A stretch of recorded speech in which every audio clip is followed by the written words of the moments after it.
Guys, today I want to talk about dividends, what they are, why you should invest in them, and how they work. So dividends pay something called an annual percentage yield or yield, and that is how much money they pay. It is a percentage of the current stock price.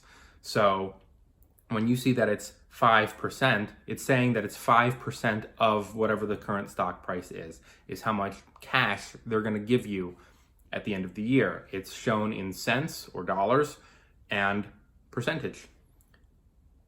A stock that pays between 1 and 4 or 5 or 6% is usually seen as pretty standard, pretty legit. Maybe that's the white power sign, so I shouldn't do that. Pretty legit.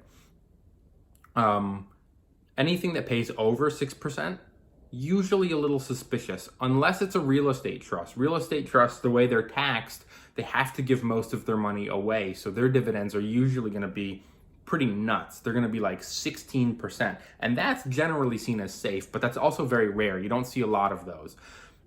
Dividends pay out 4 times a year, except for real estate trusts. Some of them pay out monthly. Not all, but some. Real estate trusts are a great way to get monthly income.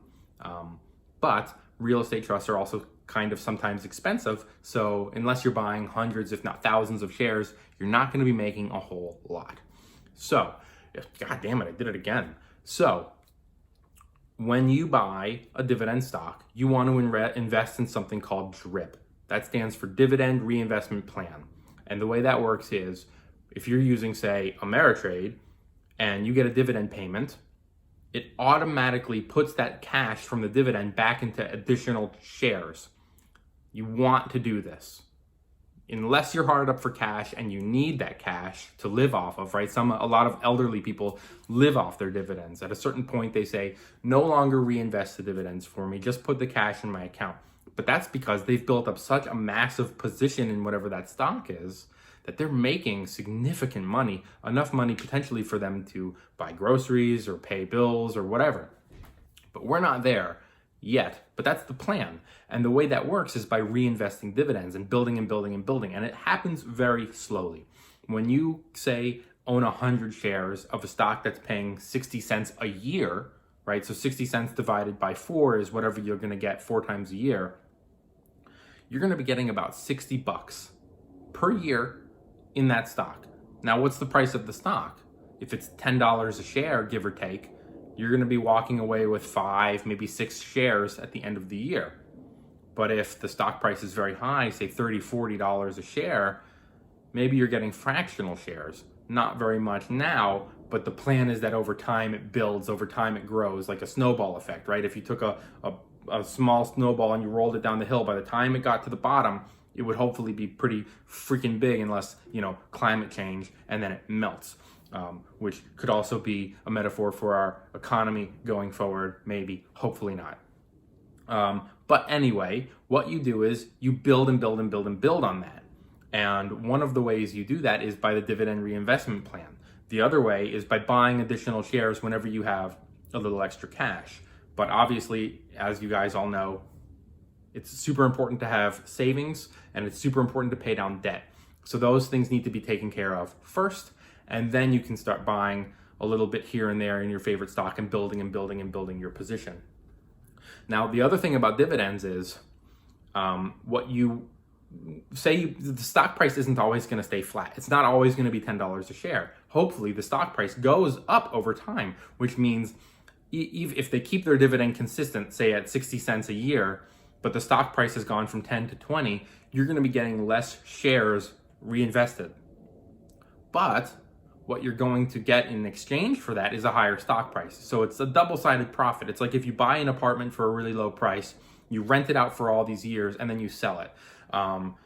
You're going to be getting all that rental income for all those years, and 20 years from now, the value of the home will have increased to the point where maybe you think about selling it. That's the same way it is with the stock. And you can always build and build and build on that position, just like you would be raising your rent. You would be raising the price of the stock from 10 to 20, extra profit for you, more dividends, maybe you have more shares. And the way it works is hopefully, if you start with 100 shares, one day down the road, maybe you have 150. So you're now having $150 or 150 shares earning you $60 a year in dividends. Sometimes companies even raise the dividends, and sometimes they cut the dividends. If they cut the dividend, sometimes it's a sign of real financial trouble within the company, and it means that they have to save as much cash as they can, which means your dividends are the first to go, which subsequently means the price stock is going to tank because that's seen as a sign of concern and trouble. Does that mean get out of the stock? Should you sell? Maybe. That's something you'll want to think about at that time when it happens. But companies will give you notice. They won't just say, no more dividends. They'll say they're planning on cutting the dividend. You can panic at that point. Now, they also will sometimes raise dividends. And the last thing you'll occasionally see a company do is special dividends. Some companies who don't pay dividends might say, hey, listen, we have so much cash that we don't know what to do with that we're going to reward you, the shareholder, by giving you a little money. And so they'll pay you a special one-time dividend a year, maybe they'll do it once a year, and they'll announce that too. Now, the last thing I want to tell you about dividends is something called an ex-dividend date. It's the date in which you need to own the stock by in order to qualify to get that dividend, right? So they pay 4 times a year, and you'll see it on Ameritrade's homepage, dividend, and then the ex-dividend date. And you want to pay attention to that date, because if you buy the stock one day too late, you don't get that quarter's dividend, man. Then you got to wait the whole quarter for the next one to come around. So make sure you pay attention to that ex-dividend date.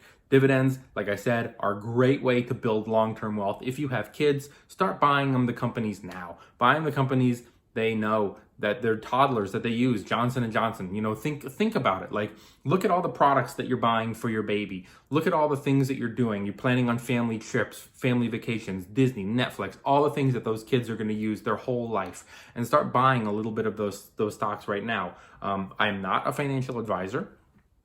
I'm required to tell you that my ideas are for entertainment purposes only. Don't go and buy what I've just recommended. Talk to a broker if you want.